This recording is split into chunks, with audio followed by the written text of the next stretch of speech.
Përshëndetje të dashur miq.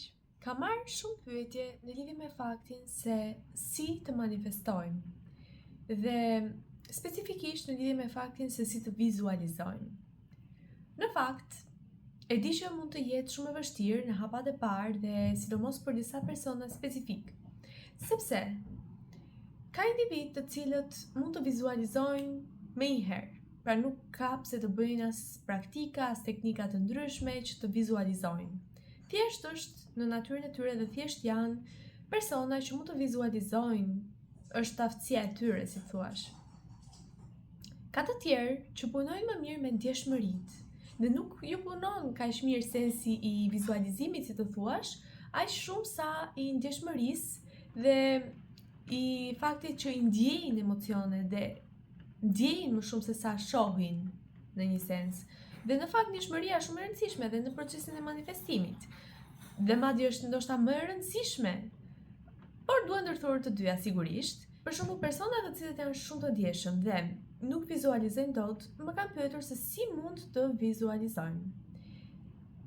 Në këtë video ne do të ndajmë pikërisht disa praktika shumë të vogla që thjesht mund të inkurajojnë mënyrën se si ju të mund të vizualizoni, sepse të gjithë ne i kemi këto aftësi, të gjithë ne jemi krijuar, domethënë nuk kemi njësoj, por që i kemi këto aftësi të gjithë, kështu që në momentin që ne i kemi vetvetiu, është okay, mund të punojmë me gjëra që ne nuk kemi. Në momentin që ne duam që ti forcojmë si aftësi, mund të përdorim 2-3 teknika të vogla dhe thjesht ato do të shfaqen dhe do të na ndihmojnë ne që të manifestojmë gjithçka që ne duam. Dhe do të bëj edhe një video tjetër në vazhdimsi të kësaj. Kështu që nëse jeni të interesuar, është përsëri e lidhur me këtë pjesë, por në lidhje me pjesën se si të çlirojmë pritshmëritë më pas, pasi kemi kryer gjithë procesin e manifestimit, vizualizimit. Kjo është pjesa më e vështirë, kështu që mendova ta ndaj në një video tjetër. Duke filluar pra me disa teknika të thjeshta se si ne mund të vizualizojmë dhe të inkurajojmë këtë shisë tonën që të bëhet më e fortë dhe më e fuqishme. Një shembull që po më vjen në mend është në momentin që ju dëshironi të gatuani diçka. Dhe mund të jeni dhe mashkull, për këtë mund të marrë një shembull tjetër nëse ju nuk preferoni të gatuani, sa të që meshkullit gatuan shumë mirë, duhet ta provoni. Thjesht juve ju mungon ndoshta kjo pjesa e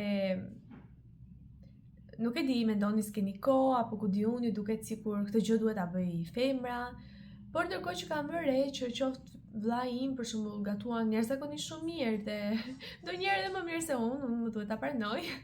Por edhe baba im gatuan shumë mirë, thjesht ati ka këtë mentalitetin që supozohet që femra të gatuaj. Por që duhet ta provoni, sepse përgjithsisht meshkujt gatuajnë shumë mirë. Dhe për shembull, nëse ju keni ndërmend të gatuani diçka, ju do të mendoni ingredientet që do të përdorni, apo thjesht për shembull shkoni në dyqan, po marr këtë shembull, që ndoshta i përfshin të dyja grupet. Shkoni në dyqan dhe doni të blini një gjë specifike. Përpara se ju të shkoni, ju mund të bëni këtë teknikën që të vizualizoni dhe të mendoni çfarë është ajo gjëja që ju doni të blini. Dhe në këtë moment e shikoni se sa e thjeshtë është, do të thotë që ndoshta ju vizualizoni, ndoshta në përditshmërinë tuaj dhe çdo ditë, por ju duket sikur ju nuk e bëni. Ju duket sikur ju mungon kjo shisë. Por në fakt, këtu dhe aty, duke thënë këto teknika dhe këto shembuj, ju mund t'ju vinë ndërmend që ju në fakt e keni bërë. Dhe në fakt është më e thjeshtë nga sa ju mund të mendoni. Pra ju mendoni se çfarë ju do të blini dhe ndoshta në mendjen tuaj vjen një foto. Një foto e etiketës së këtij produkti, një foto e këtij produkti specifik.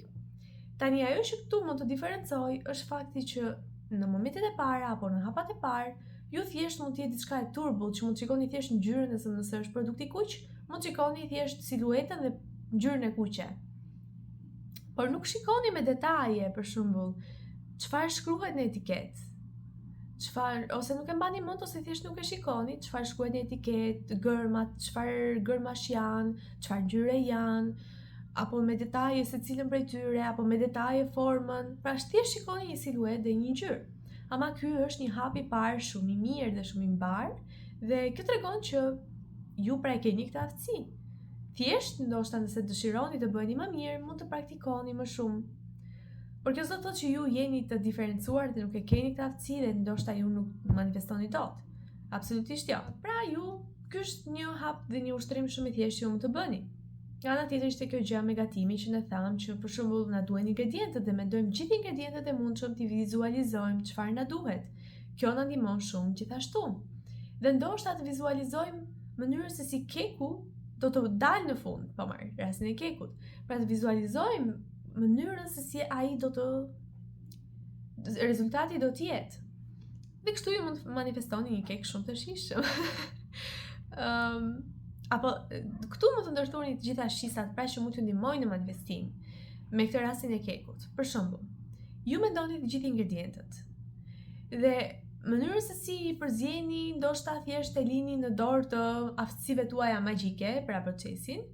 Dhe më pas, ju vizualizoni se si ky kek do të dalë i fryr, i bukur, me një ngjyrë të artë, për shembull, pjesa e sipërme me një ngjyrë të pak më të errët, por jo të djegur, dhe pjesa e brendshme ngjyrë gold, për shembull, varet se me çfarë do ta bëni ju kekun. Thjesht të vizualizoni sa më shumë të mundeni të shikoni poret e kekut se si mund të jenë, të shikoni teksturën dhe të mundoheni ta ndjeni sikur e keni këtu dhe tani sa i butë është, çfarë teksture ka dhe të mundoheni të vizualizoni apo të ndjeni, sepse këto gjitha janë shisa, janë 5 shisa. Ndoshta mund të bëj një video për t'i sqaruar gjitha këto dhe të ndjeni shijen që ky kek mund të ketë. Nga ana tjetër të mundoheni të nuhasni dhe të ndjeni këtë aromë, për shembull aromë vanilje, aromë kakaoje, portokalli, varet se me çfarë ju e bëni kekun, dhe të mundoheni të vendosni të gjitha këto shisa në punë. Të gjitha këto ndikojnë në një manifestim të shpejtë që keku juaj të dalë sa më i bukur dhe sa më i shijshëm dhe ndoshta ashtu siç ju e vizualizuat. Pra të gjitha këto janë teknika që ndihmojnë. Nga ana tjetër, diçka që mua më ndihmon shumë, më ka ndihmuar shumë dhe më ndihmon shumë në momentet kur për shembull ndjeni të bllokuar që nuk mund të vizualizoni apo është e vështirë për ju sepse kjo duhet cilësuar që në fakt ka faza të ndryshme, ka periudha të ndryshme energjetike kur ne jemi më pronë ndaj vizualizimit dhe ka periudha kur ne për shembull mund të kemi vështirësi dhe është më se okay.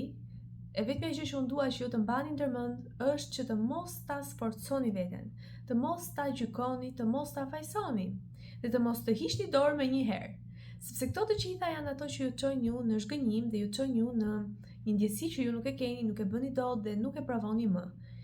Të gjitha këto duhen evituar. Në këtë rast është e mira të evitoni sepse ka periudha të ndryshme dhe ne duhet të jemi okay me këtë pjesë, të bëjmë paqe me këtë pjesë dhe ta duam veten dhe gjatë këtyre periudhave. Sepse e dim që ne në kohën dhe momentin e duhur do të jemi më pro vizualizimit. Është fiksi çështja e gjendjes emocionale që ka ditë që ne nuk ndihemi sikur duam të dalim, nuk ndihemi sikur duam të bëjmë diçka, ndihemi sikur duam të rim brenda në vetmin ton dhe të shohim se si mund të zgjidhim çështjen me emocionet tona, ndoshta në vetmin ton. Dhe ka ditë të tjera kur ne duam të dalim jashtë, të shijojmë kohën e bukur, të dalim me miq dhe të argëtohemi, apo thjesht ka ditë që ne jemi të lumtur dhe ka ditë që ne jemi të mërzitur për X gjë dhe duhet të punojmë me këtë që të shohim se përse jemi të mërzitur. Të mos ta lejmë të mërzi, as të qëndrojë fshehur tek ne, por as ta eliminojmë dhe ta neglizhojmë, për të ulemi me veten tonë. Dhe të gjitha këto ndihmojnë që ne të shkojmë më mirë me ciklet e jetës, të kohës, të natyrës, e shumë të tjera si këto. Dhe kjo na ndihmon edhe në manifestim. Mos mendoni që po nuk vizualizuat një ditë, manifestimi juaj u shua. Absolutisht jo. Është fiksi çështja për shembull, nëse nuk e uisni, për shembull, e keni lënë që do uisni lulen një herë në javë, po nëse nuk e uisni një javë, nuk është se ajo do të thahet me një herë. Ju mund ta uisni 1-2 ditë më vonë dhe nuk është asnjë problem. Kjo është ideja. Dhe e rëndësishme është qëllimi juaj dhe sa shumë ju e ndjeni dhe kur manifestoni, sa shumë ju i vendosni gjitha këto shisa në punë. Dhe jo sa shpesh e bëni dhe kot, si të thuash, pa ndjesi dhe pa thjesht se duhet bërë. Kjo është më e rëndësishme që ju të jeni me të gjitha shisat tuaja duke vizualizuar, duke manifestuar. Dhe pastaj mund të kaloj një periudhë që ju, dhe kjo është gjëja më e mirë, që ju ta hiqni mendjen nga ky manifestim, dhe kjo është videoja e dytë që ne tham. Por do të flasim më në hollësi në lidhje me këtë. Dhe sepse u zgjata shumë, pra mënyra se si në momentin që ju ndjeni që nuk mund të manifestoni dot dhe të vizualizoni, më falni, në disa ditë, mua personalisht më ndihmon shumë muzika. ose frekuenca të caktuara, ose thjesht një muzikë sipas gjendjes time shpirtërore në atë moment ose gjendjes emocionale në atë moment, dhe një muzikë që është e bukur dhe që mua më pëlqen, dhe ju mund të shkarkoni muzikë në telefonin tuaj, mund t'i dëgjoni në platforma të ndryshme, nuk ka rëndësi. E rëndësishme është që ju të dëgjoni një muzikë specifike në lidhje me gjendjen tuaj dhe në lidhje me manifestimin që ju doni, sepse mund t'i kategorizoni për shembull muzikën si muzikë për veten tuaj, ndoshta për karrierën tuaj që ta shikoni veten të suksesshëm, apo muzikë në lidhje me çështjen e dashurisë, lidhje me çështjen e lidhjeve, apo muzikë në lidhje me çështjen e të shijuarit të jetës, apo muzikë në lidhje me paqen, muzikë në lidhje me një shëndet të mirë dhe ta vizualizoni veten në këtë lloj mënyre. Pra ka lloj qëllimesh, synimesh, manifestimesh dhe muzikësh. Por muzika ndihmon vërtet shumë, nëse ju mund ta provoni, do ta shikoni që ndihmon që ju të pra direkt tingujt e muzikës, ndoshta fjalët, ndoshta nëse është pa fjalë, thjesht tingujt, melodia, një muzikë pianoje, mund t'ju ndihmojë që të sjell imazhe në mendjen tuaj. Por këtu doja të cilësoja që duhet pak kujdes, sepse ka muzikë që janë shumë melankolike dhe ka muzikë që janë depresive, si thua, pra ju fusin në një gjendje depresive. Në momente të tilla, e mira është të mos t'i dëgjoni shumë. Sepse në momentin që ju doni të punoni për shembull me pikëllimin dhe gjitha këto, është okay, ndoshta kjo muzikë nëse e dëgjoni një herë mund t'ju bëjë të qani dhe ju ta çlironi dhe kjo ju ndihmon. Është vërtet shumë gjë e mirë që t'ju ndihmojë të çlironi. Nëse ju për shembull e mbani brenda dhe nuk qani dot, muzika, disa melodi për shembull melankolike mund t'ju ndihmojnë për këtë. Por në momentin që ju e bëni në mënyrë të përsëritur këtë, kjo pastaj ngelet në dorën tuaj, sepse nëse ju e çlironi një herë, jeni okay. Por nëse vazhdoni ta dëgjoni on repeat, si të thuash, ju e rijetoni këtë ndjesi sa herë ju e dëgjoni. Dhe kjo nuk është as pak e mirë, sepse është si të thuash ta sëmurni veten me zor. Pra, kjo ka të mirën e vet, por ka edhe diçka që nuk duhet të bëni, të obsesuar ndaj kësaj dhe nuk duhet që ta përdorni në një sens negativ dhe në një sens që të fiksojni tek këto vibrime. Nuk do të thotë të ulta, po ndoshta që ju bëjnë të ndjeheni në një gjendje negative. Kjo është ideja. Këto ishin ato që unë mendova të ndaj me ju. Sigurisht mund të ketë të tjera, por këto po më vjen më tani, nëse do të kem, mund t'i shtoj, ndoshta në koment. Dhe ndoshta ju mund të ndani eksperiencën tuaj, nëse ju keni eksperiencë në lidhje me këtë pjesë, si vizualizoni, çfarë teknikash përdorni, apo thjesht jeni natyralisht, ju vjen natyrshëm, si të thuash. Do doja shumë të njihesha me gjitha këto. Dhe shumë faleminderit që jeni këtu dhe tani, faleminderit për ju që bëni like, subscribe dhe që më komentoni, por gjithashtu dhe që më kontaktoni në email. Jam shumë mirënjohëse për gjithë ju. Faleminderit, shihemi në video tjetër, mirupafshim.